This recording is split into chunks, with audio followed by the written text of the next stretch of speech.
మహిళలు సగటు మధ్యతరగతి మహిళలు కూడా అటెంప్ట్ టు మర్డర్ కేసుల మీద పెట్టేసి జైల్లో పెట్టారు వీళ్ళు. భీమవరంలో ఎంతమంది మీద ఎస్సీ ఎస్టీ అట్రాసిటీ కేసులు, బెదిరించేయడాలు. భీమవరం ఒక కుబేర నగరం, అత్యంత కుబేరులు ఉండే నగరం. ఒక రౌడీ చేతులు ఇరుక్కుపోయింది భీమవరం. మన కులపోడైనా సరే, మన ఇంట్లో వాడైనా సరే దాడులు ద్రోహాలు చేస్తే మనం ఊరుకుంటున్నామంటే తప్పు, వాళ్ళదో మందు కూడా అవుతుంది. గంధి శ్రీనివాస్ని అక్కడి నుంచి తరిమేయాలి.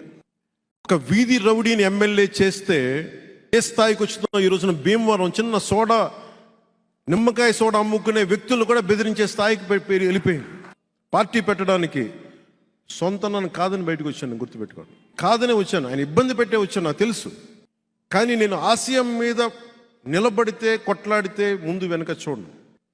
మన ఎవరు నన్ను ఆపడానికి రాళ్ళు గీళ్ళు వేయడానికి నా మీద సిద్ధపడ్డారు. మొన్న అలాంటి రౌడీ మూకలకు కూడా చెప్తా ఉన్నాను, ఎంత పద్ధతిగా మాట్లాడుతానో, ఎంత పాలసీ మేకింగ్ గురించి మాట్లాడుతానో. మీరు గొడవలకి సై అంటే దానికి రెండింతలు సై అని చెప్తాను, గుర్తుపెట్టుకోండి. భీమవరంకి వస్తాను, ఈసారి మీరు నా మీద దాడి చేయండి, నేను చూస్తాను. జగన్కి ఆ యుద్ధం ఇద్దాం. జగన్ తాలూకు జలగలు ఏవైతే ఉన్నాయో ప్రతి చోట ఆ జలగను తీసి పడేస్తాం, భీమవరంలో ఉండే జలగతో సహా. మాట్లాడుతూ ఒక గ్రంథి శ్రీనివాస్ రౌడీ అని, గోండా అని, లేదంటే వ్యవహారం నుంచి తరిమి కొట్టేయాలని చెప్పి ఆయన మాట్లాడింది చూస్తే కనుక నాకు ఆశ్చర్యం వేసింది. చాలా చిత్రంగా ఉంది ఆయన వ్యవహార శైలి కానీ, ఆయన మానసిక స్థితి కానీ చూస్తుంటే కనుక చాలా చాలా ఆశ్చర్యంగా ఉంది. జగన్మోహన్ రెడ్డి గారు ఒక గోండా అని, రౌడీ అని, అలాగే భీమవరం ఎమ్మెల్యే గోండా అని, రౌడీ అని, జగన్ గారిని అలాగే నన్ను ఈ విమర్శించడం చూస్తుంటే కనుక చాలా ఆశ్చర్యంగా ఉంది.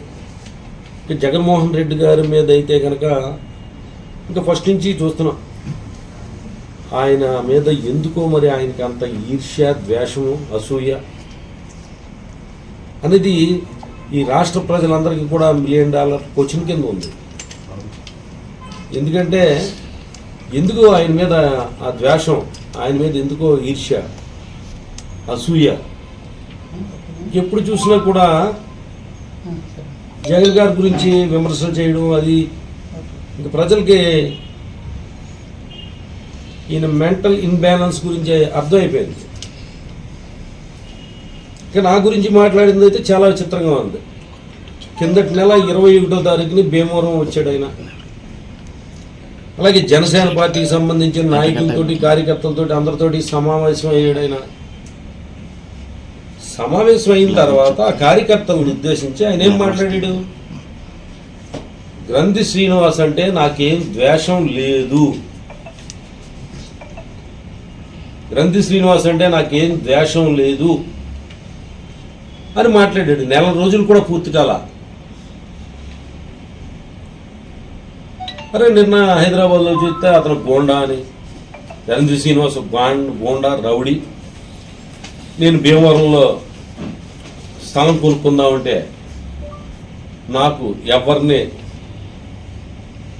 అమ్మనివ్వకుండా చేశాడని, భయభ్రాంతులు అయిపోయారని, భీమవరంలో ప్రపంచ కోటీశ్వరులు ఉన్నారని. ప్రపంచ కోటీశ్వరులు అందరూ భీమవరాన్ని ఎందుకున్నారు అసలు? ఇప్పుడు సత్యం రామలింగరాజు గారు కానీ, లేదంటే కనుక విష్ణు విద్యా సంస్థల విష్ణురాజు గారు కానీ, అలాగే ప్రసాద్ కన్స్ట్రక్షన్స్ కానీ, ఇంకా ఇలా పెద్ద పెద్ద సంస్థలకు సంబంధించిన వ్యక్తులందరూ కూడా భీమవరం లేరు.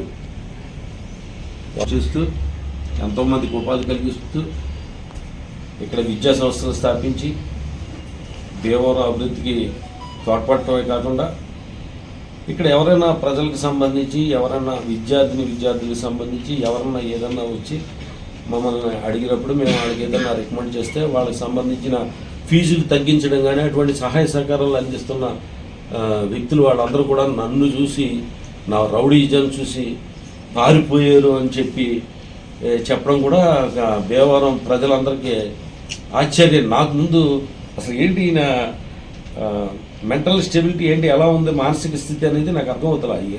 కింద నెల 21వ తారీఖున వచ్చి గ్రంథి శ్రీనివాస్ అంటే నాకు ఎటువంటి దేశం లేదన్న వ్యక్తి నిన్న ఎంత విద్వేషపూరితంగా,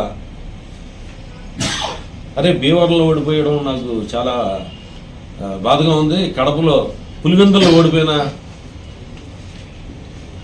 నేను బాధపడేవాడిని కాదు అని అంటున్నాడు.